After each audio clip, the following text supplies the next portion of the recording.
This is a time of deep seriousness for your country, a time when the very ideas upon which this nation was founded are now facing faceful challenges all around the world.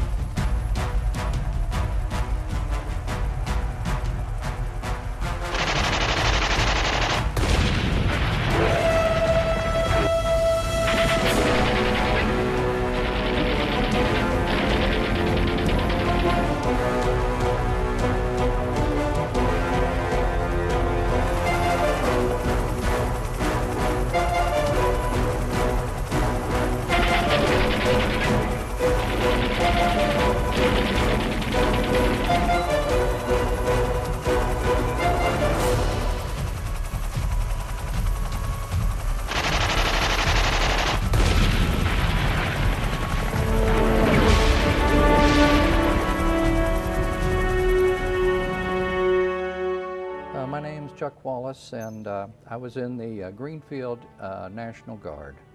And 1966, I joined and got a friend of mine to join from high school. And in 1967, January, we went to basic training at Fort Ord, California, and took AIT and came back to this building here, the Guard Unit. And then in June of '67, quite a few of us went to summer camp at Fort Benning, Georgia for jump school. I was more afraid to jump off of that platform and twist my ankle, I reckon, than I was anything else. And then the 30-foot was kind of an experience, but I was ready to get out of the plane when they went up and banked it. But I had all good open chutes every time I jumped. I think I had like 33 jumps. And while we were there, one of the cadre from jump school came over and he said, these papers you guys signed to go to jump school, he said, those were signed under duress. You don't really have to go to jump school unless you really want to. And me and Gary looked at each other and said, yeah, we'll go, fools. But we went to jump school. At Fort Benning. You went right after AIT then? Oh, yeah.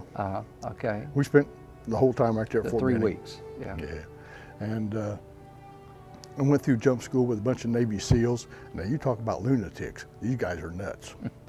And then we came back to the Guard Unit and then had drills here. And if you were late, Pappy made you do push-ups.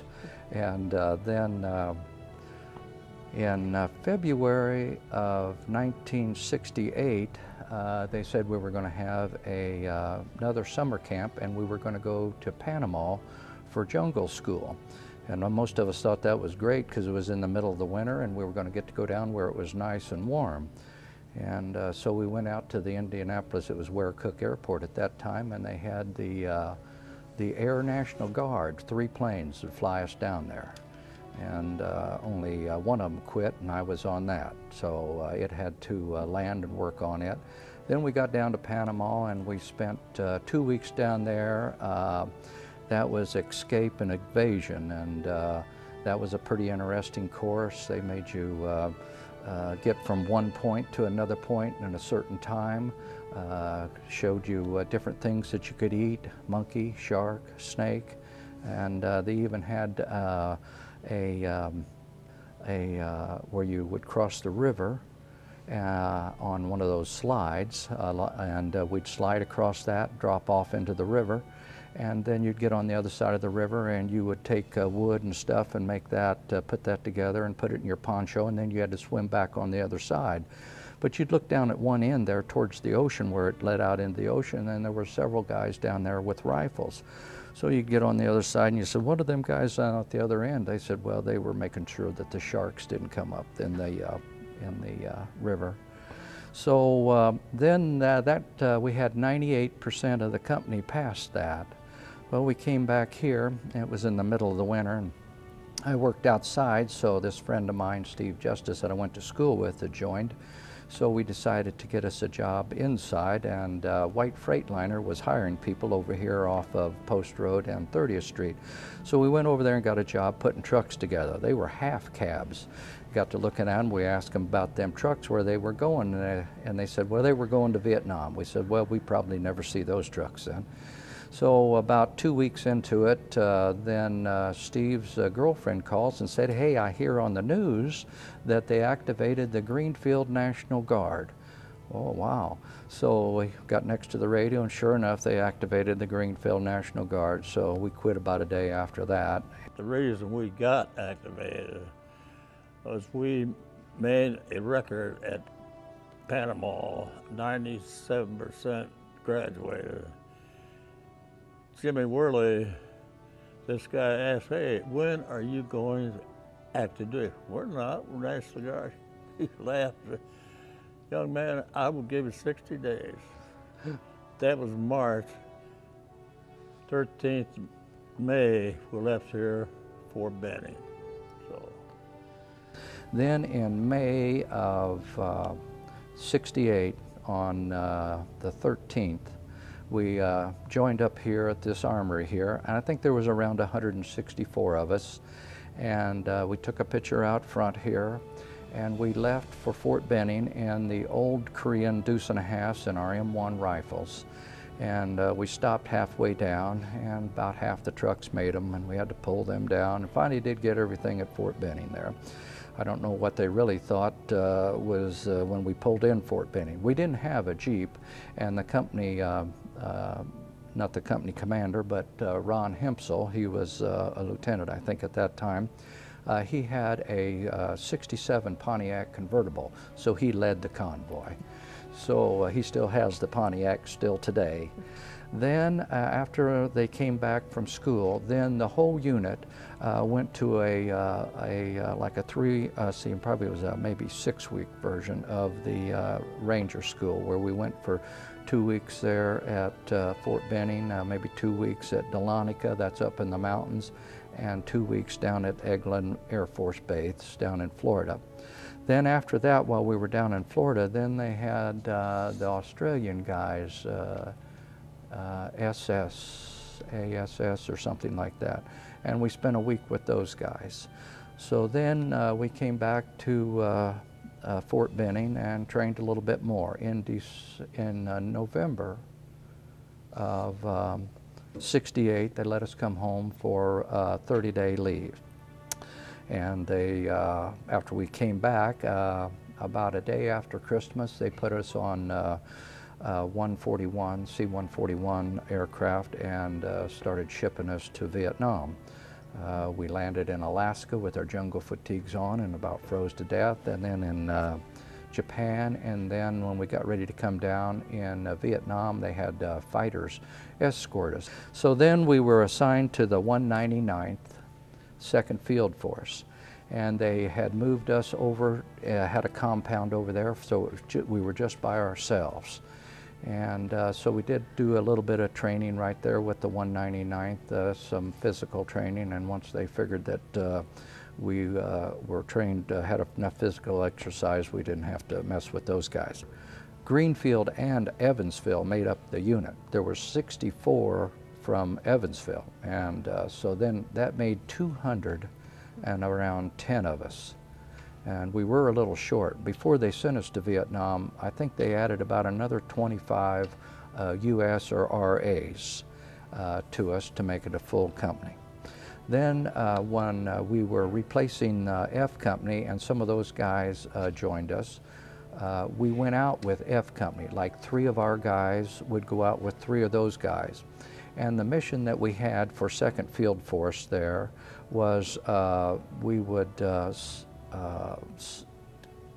sent out for either to take prisoners or sit on the trail and make ambushes and intelligence. So we had 4 platoons, and I think there were somewhere around maybe 8 teams, maybe 6 teams in each platoon. Like the team I was in, they called that Team 3-3. And so they were either 5 or 6. And we would go out on the trails and sit on the trails and wait for the enemy to come by. We did have some Chu Hois. Those were Vietnamese that had, might have been VC, and they had surrendered, and they were scouts. And so we did have one. His name was Huyen Van Tu, but we just called him Tony. And so we'd go out, sit on the trails, and sometimes 5 days maybe in the dry season. In the rainy season, maybe we would only spend 4 days there. And what we would carry would be a rucksack that might weigh somewhere around 70 pounds. And then most of the guys carried the M16s. I turned around and told them I would carry the M60 machine gun. So I carried around 600 rounds, and then the other guys would carry another 200 rounds for me. And then most of us carried 2 claymore mines, a few grenades, and some smoke grenades, flares, and that type of stuff. While we were out in the field, we had pretty good support. We had about maybe 7 Hueys, and they were set at our compound all the time, so they weren't out doing other things. And they were 117th Warlords, and they had Annie Fanny on the front. They did a real good job. They would take us out, set us out, but they would always come back and get us no matter how bad it was. And then we had the other Playboys. They were Cobras. They called them snakes. They had mini guns and rockets on it, and 2 guys flew in that. So we had 2 of those that were come up with the Hueys all the time, but we had a total of 6 of those assigned to us. So if they got in contact and they would shoot up about half of their ammo, they would call 2 more of them up. So while we were out there, then we had another plane that was in the air. It was like a Cub, and we called that a loft, and that was like a radio relay. We would get on the ground after the Huey would set us on the ground and put us, and we'd walk out into the woodlot, sit there for a while, then walk out and find us a trail. Sometimes we'd sit on one trail and then move to another, and they'd pick us up at a different LZ also. But then while we were on the ground, we'd give a shiny to the loft up there.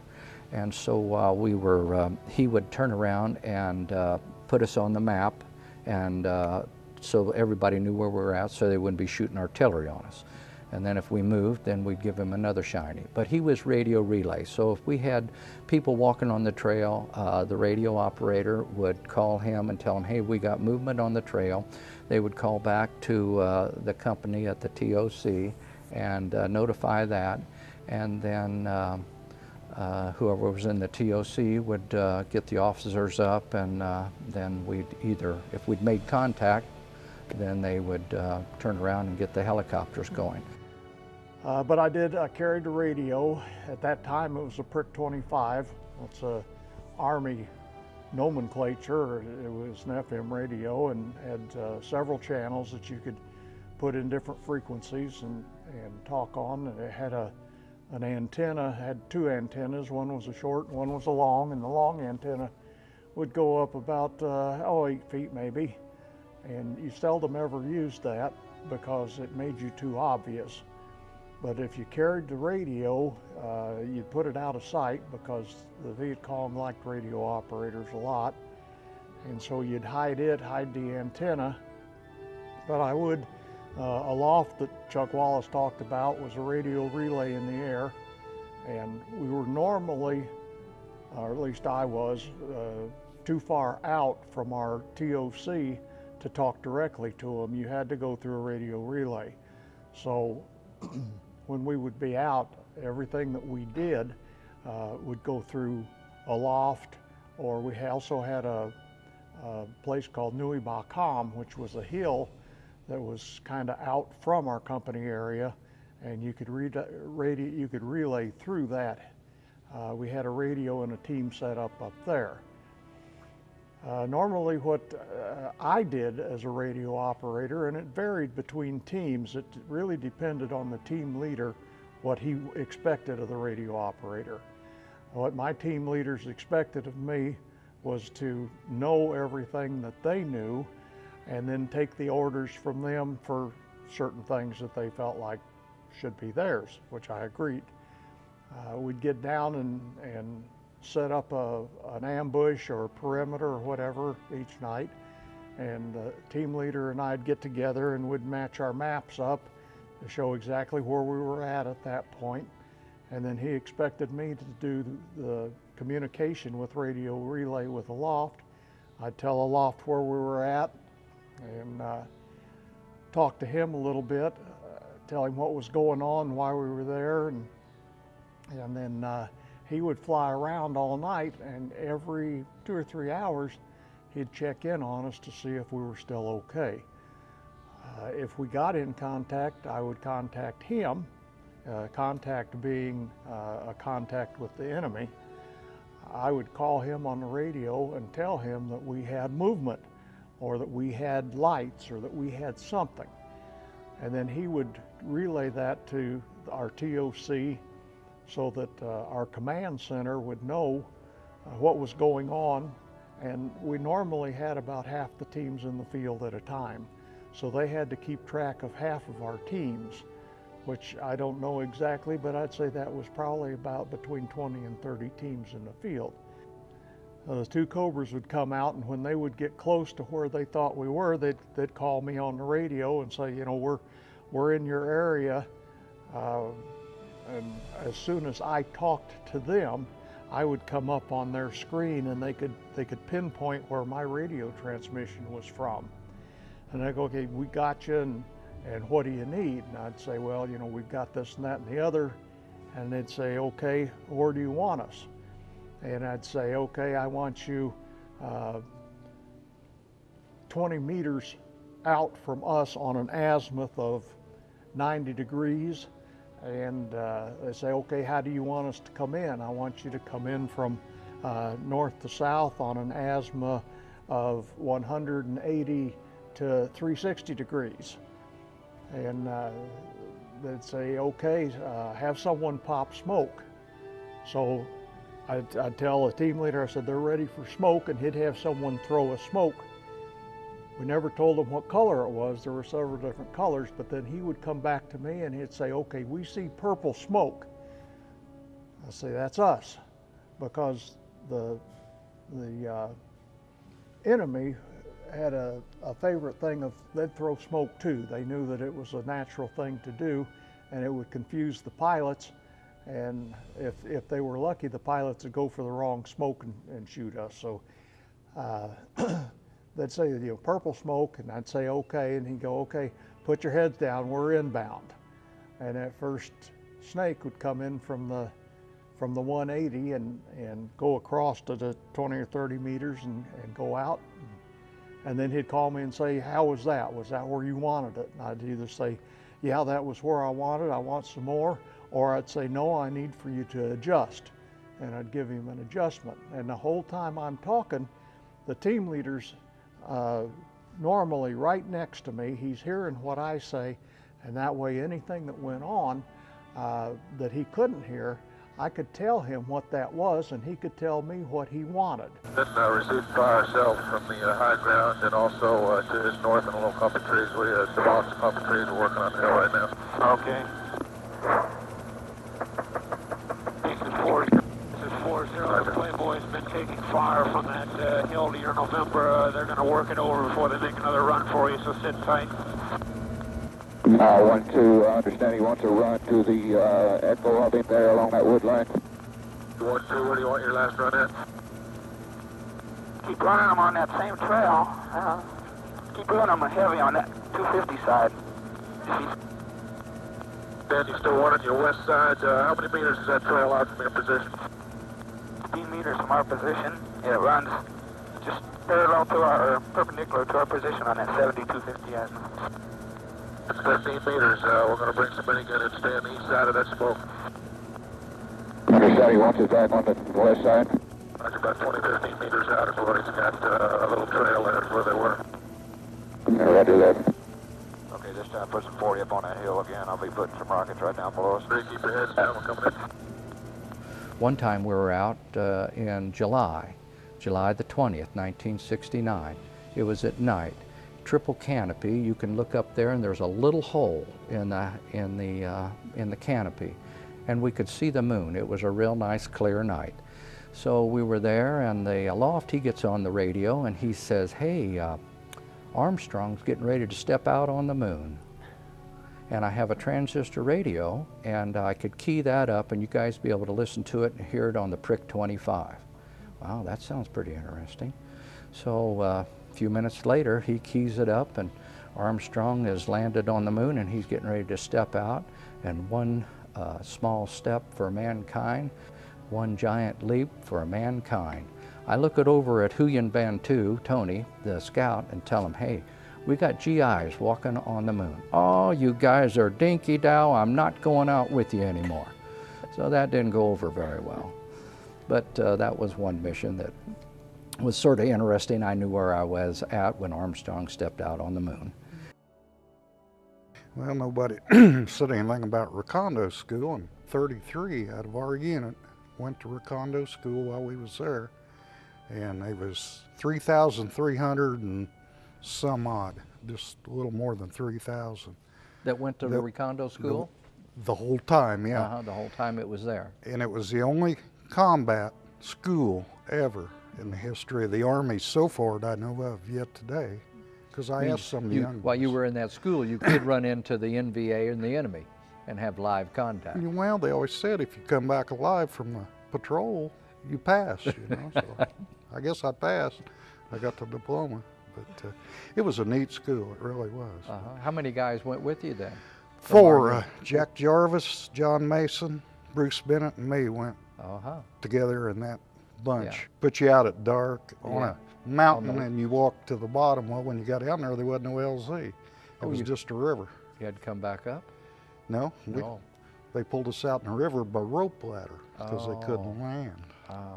So, being out there during monsoon season, we was out there so long because the choppers couldn't come and get us, and my knee legs rotted out. I didn't have any knees in my pants. They rotted off of me. We was out there, I think, about 2 weeks because we couldn't get back in. So then if we would get in contact, then maybe we'd have 6 to 10 maybe walking down the trail, and we would initiate on them. So then we had claymore mines set out around us, and when they would get in front of us, we would initiate that, and then the radio operator would call and get the slicks and the cobras up, and then the cobras would get there, and if we were still taking fire, then the radio operator would tell them, you know, where to put the fire down. And then after we were through with that, then we'd go out and take the rucksacks, their weapons, and anything else that they had, and bring that back for intelligence. And then we'd get 2 or 3 days off. And I stayed the whole time. There was about 79 of us, I think, that stayed till November, just maybe a week before Thanksgiving, and then they sent us home. A lot of them, we had 110 Purple Hearts. Some of them that got wounded, they were replaced by other U.S. and RAs, and had a total of probably around 300 in the unit while we were in country. And some of them got early out, some of them their time was up.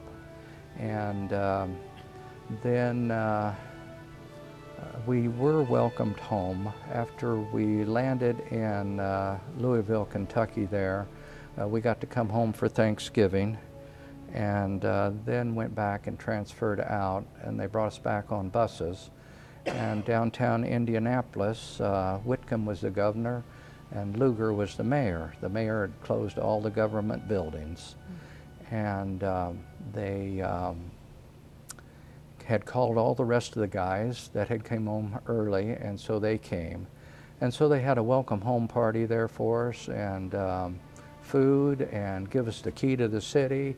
So really, Company D can't say that we weren't welcomed home from Vietnam, because we were. And Then after 45 years, we are still in contact with each other. We have a newsletter we put out quarterly.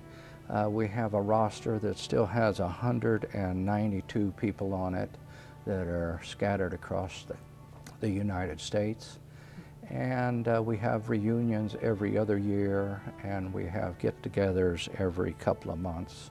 So we are probably the most in contact unit still intact, I would say, because we have, I wouldn't call us a band of brothers, somebody already took that, but we are brothers.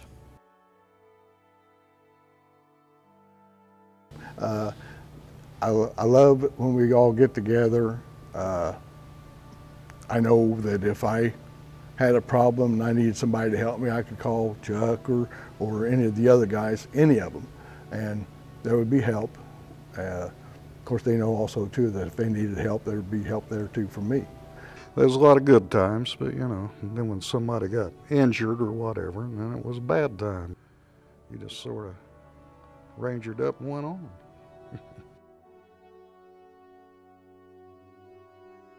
Yeah, all of them, I said, I'm the fortunate one. I almost didn't make it though with the cancer that I had. The cancer that my cancer doctor said that was affiliated with the Agent Orange. Yeah. So I've been pretty blessed. A lot of good guys, brothers. I'm glad I didn't go to the regular Army because I don't think I'd be here. But I enjoyed my service with the D Company, 151st National Guards, and wasn't for them, I probably wouldn't be here now, because they taught me everything I know and did know about running the woods, and I appreciate it and thank everybody. Best damn unit the Army ever had. I'm proud of them. We had a good time over there. We had bad times over there, but your normal brain power, you remember the good and forget the bad, or the bad diminishes anyway. So I went with a great bunch of guys. I consider them all heroes, and I think we were the best trained, best equipped unit in Vietnam.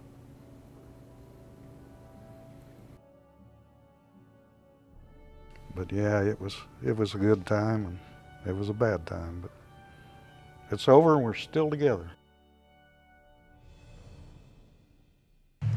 C-130 rolling down the strip. Big Daddy's gonna take a little trip. Stand up, hook up, shuffle to the door, jump right out and count to 4. If that main don't open wide, I got another by my side. Airborne, Ranger, LRP. Hide your women and hide your beer. The Indiana Rangers are here. Hoorah.